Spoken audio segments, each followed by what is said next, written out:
We're back. It's the Gab and Jules show presented by Gusto. Jules, we're up to Group E and Group F. Group E, Côte d'Ivoire, Germany, Ecuador, and Curaçao. Take us away. I think this is a really cool group, to be fair. Curaçao, one of the big surprises for their first ever World Cup, obviously there, with a lot of players with the Dutch background, and all those ties.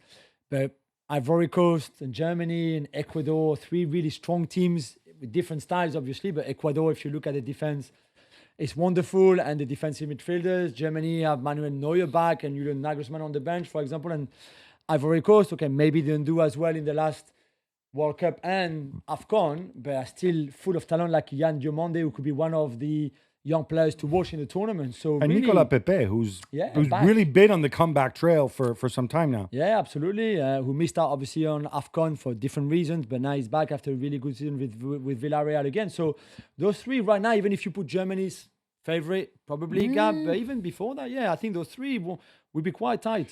Yeah, it's 2 out of 3. Obviously, no disrespect to Curaçao, who I believe are still the smallest nation to qualify for the World Cup. It's touch and go that. I think Cape Verde set the record, and then Curaçao qualified. Exactly. They got to keep the record for. I think they've got 130,000 people on in the country, and that's it. And also, I got this wrong before. I want to make it right.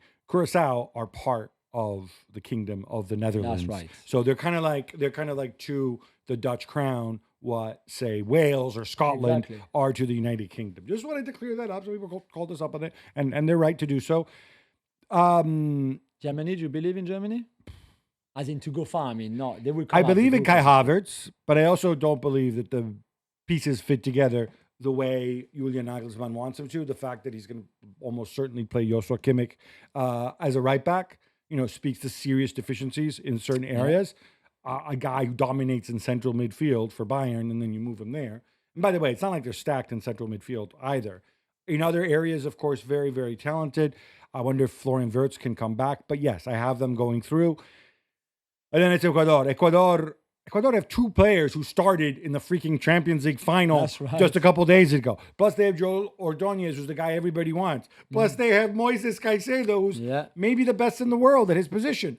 So, they had some issues up front. Enter Valencia, we were talking about him off air. Still there. Yeah, that's the same one. Does he still run fast at 36? They still run fast-ish, and they have the experience. Don't forget about Qatar, where they did okay. Probably could have done a bit better. Did okay. And I think that would be important for them to have that kind of like background and having been there before in a way, a World Cup for a generation that is very similar to the one that was there 4 years ago. And of course, an Argentine coach in Sebastián Becachete, who we saw him in La Liga at Elche. It feels like, okay, I know there's 3 Italian managers at the World Cup because I need a couple people to root for. Yeah, of course. But it feels like Argentina produces more managers of national teams than any other country in the world. I could be wrong on this, but it certainly feels that way. When it comes to Côte d'Ivoire, Jules, there's experience. Kessie, Sangaré, that is a warrior-like midfield. I'm already savoring the clash between them and Moises Caicedo, of course. Up front, there's no real center forward type. No, it depends really. Sébastien Haller is not in the squad, which is, I think, a shame. Guesson,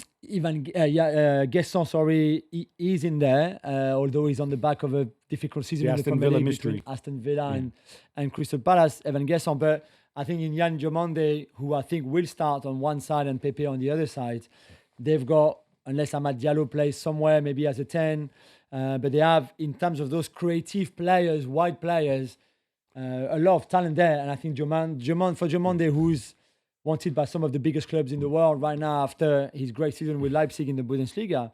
I think, again, this could be a breakthrough tournament for him. Never played, obviously, in any of those kind of tournaments.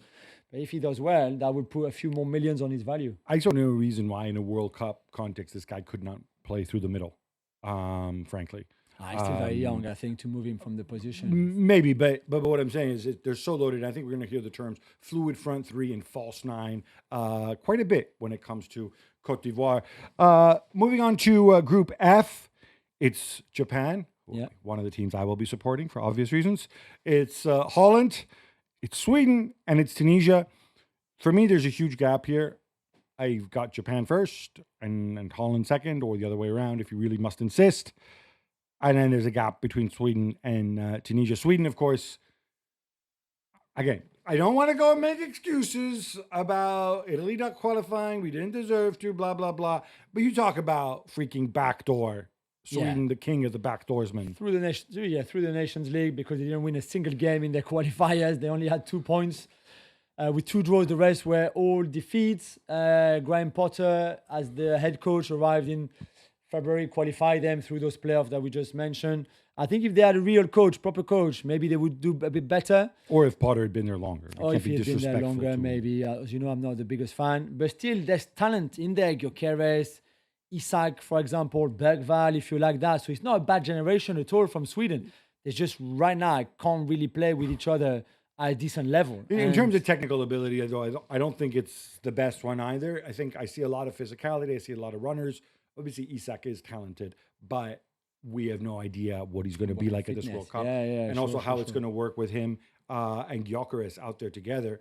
Holland-Japan is the first game of that group, for example, which could set, unless there's a draw. Yeah. A draw will make it really interesting for the rest. But the winner, I think, will have an edge then to top that group. You know, I'm not a big fan of the Dutch guy, who's obviously the national team head coach for Netherlands. Koeman, but you like him more than other Dutch coaches. True, so. Maybe, but I'm still not too convinced by him anywhere, and by an aging Virgil van Dijk on the back of not a very good season. But Memphis will be there. We're not sure how fit. De Jong will be there. We're not Daniel sure Malen and Fuego. Yeah, but where do you play him? That's the thing, because up front it's only Memphis. So what, you bench Memphis and you play Malen? You put Malen back to the wing? Yeah, but I'm not sure that works either. So I think there's a lot of big calls to make for Koeman in this. But for Japan, I agree with you. For me, one of the dark horses of the tournament already now. I think what makes Japan so tough to play against, we saw it in Qatar as well, is that when they flick the switch and they decide to outrun you and out athletic and outspeed you, those are words. I was there at that Germany game when they just wiped the floor. And they were in a tough group then with Spain as well. Yeah, and... who was it? Was it Hansi Flick? And yeah, it was. Yeah, of course, yeah. He had no answers. He had no idea what to do. Now I assume Julien Nagelsmann, cut from a different cloth, but this time around, I mean, he might have done better against them. Yeah. But Japan really tough to play against, and I think given the way Ronald Koeman's not necessarily Mr. In-game adjustment, I really like their chances of advancing in the group. Obviously, many of the players, Take Kubo, Ueda up front, and of course the magical Daisen and Zion Suzuki. And they've got a great squad, amazing squad. And Hajime Moriyasu has been doing this a long time, and I think that really makes a difference with the national team. A word on Tunisia as well. We probably expect them to finish bottom alongside Sweden. Yeah, I think so. They were great in qualifiers, but again, this is a different tournament. Although they beat France in Qatar, it's back-to-back World Cup for them. They beat the France B team in Qatar, but they will be difficult to play against. That's for sure. They probably lack a little bit of talent up front, although Hannibal is their most creative player. But it would be interesting to follow. Although, I think between them and Sweden for third and fourth place. But again, a win for either of them against the other one, and then they're on their way to the knockout stage. I know this business with the third place teams running through, a lot of people don't like it, but it does mean that there kind of is something at stake almost until the very end for everyone. Jules, we're halfway there. On the next show, we're going to be back and grew to groups G through L. It sounds demented that I'm even saying that. Thanks for tuning in to the Gab and Jules Show, presented by Gusto. Gusto is your small business partner for payroll, benefits, and so much more. Get started for free at gusto.com. Jules, I don't want to say we're going to be back on Monday because, as you may have figured out, this is the magic of television. We are pre-taping this. Absolutely. That's right, because we're going to be en route to the United States, or you will be. I will follow a couple days later. So you know what this means. Until then, love the game, love your neighbor, and of course, love yourself.